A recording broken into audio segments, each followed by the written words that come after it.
우리나라와 일본은 과거로부터 때려야 뗄 수 없는 관계에 있습니다.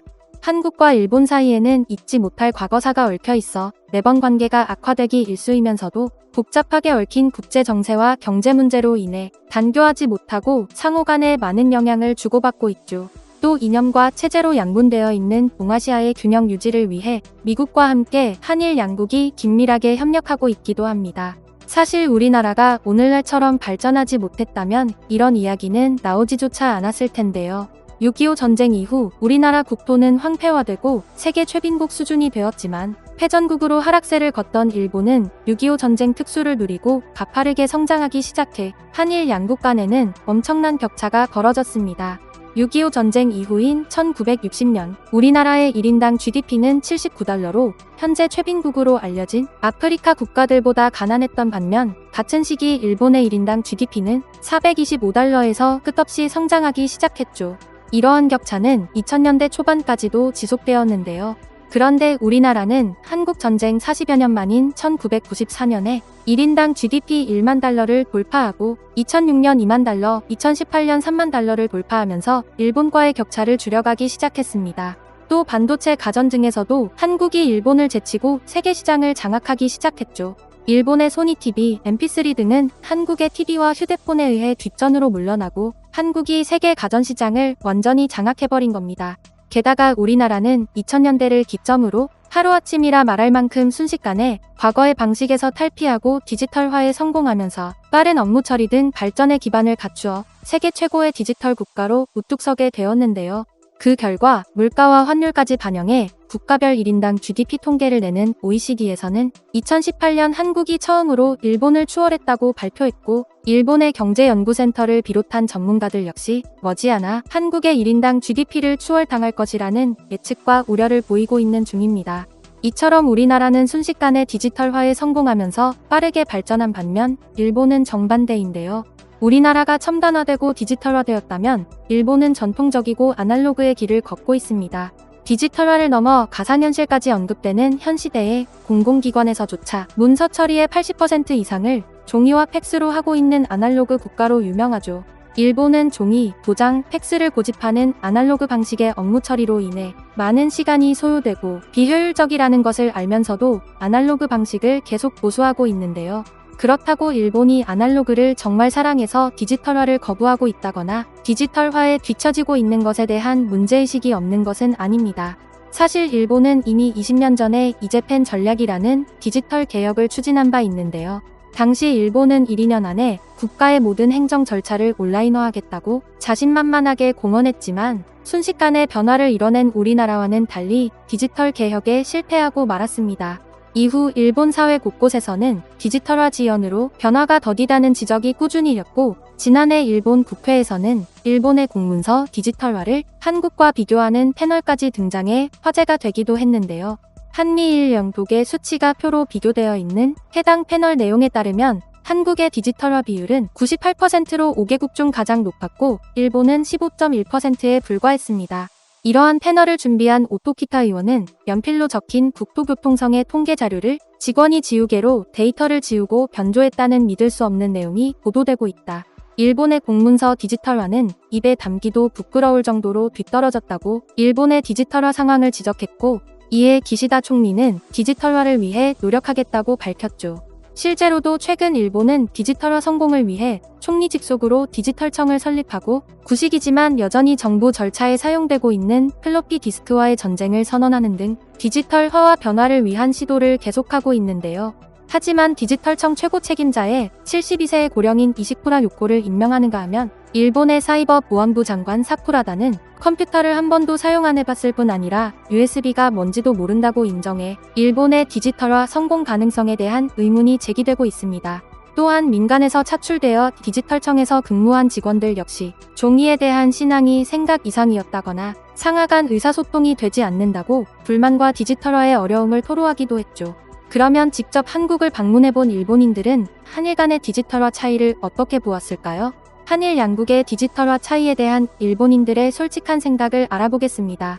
올해 2월 일본의 한 컬럼에는 한국을 방문하고 일본이 디지털 후진국이라는 것을 느꼈다는 기사가 올라와 화제가 되었는데요. 해당 칼럼의 작성자는 일본의 테크놀로지 라이터인 오타니 카즈리시로, 그는 한국 사회 곳곳에서 볼 수 있는 디지털화 실정과 일본과의 차이점을 가감없이 적어 보였습니다. 심지어 이번 한국 방문에서 가장 이해하기 힘들었고 불편하다고 느낀 점이 한국이 아닌 일본 공항에서 겪은 일이었다고 말하기까지 했죠. 그러면 그가 한국에서 디지털화를 느끼고 자국인 일본과 비교한 내용들을 살펴보겠습니다. 저는 얼마 전 4년 만에 업무와 관광을 목적으로 한국의 서울을 방문했습니다. 이번 한국 방문은 코로나19 사태 이후 최초의 해외여행이기도 했죠. 한국은 삼성전자와 LG전자의 본고장으로 일본보다 사회의 IT화가 앞서 있다고 알려져 있는데, 실제 며칠 동안 경험한 한국의 디지털 수준과 비교하면 유감스럽게도 일본은 상당히 뒤처져 있었습니다.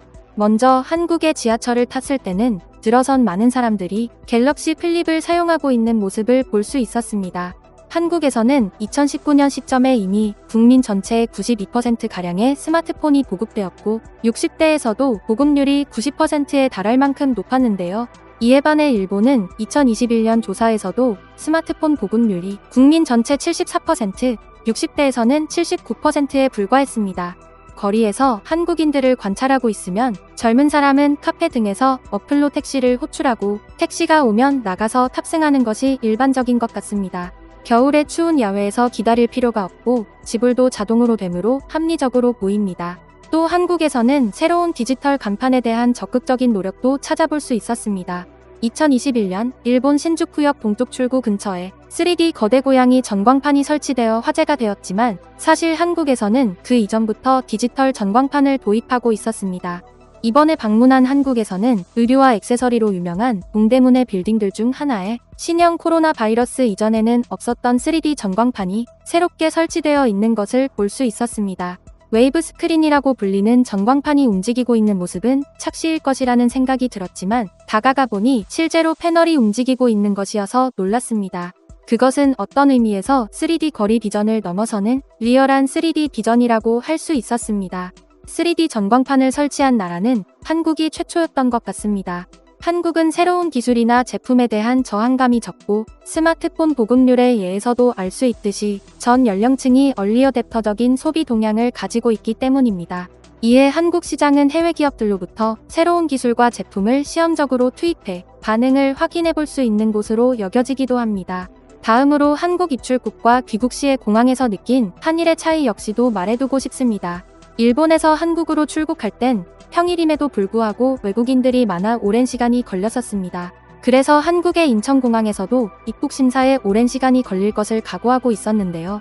하지만 인천공항에서는 사전 등록 시스템과 전산 시스템이 갖춰져 있어 맥이 빠질 정도로 빠르고 간단하게 통과할 수 있었습니다.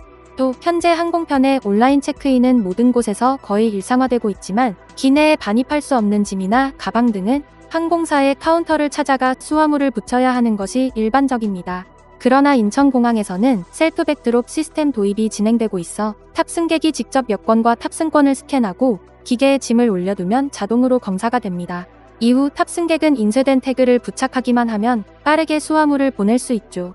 셀프 백드롭 시스템은 일본에서도 2015년에 도입해 검증을 거치고 보급이 진행되고 있지만 한국의 인천공항에서는 이보다 빠른 2014년부터 도입을 시작했기 때문에 역시 앞서 언급한 한국의 선취 정신을 살펴볼 수 있는 것 같습니다.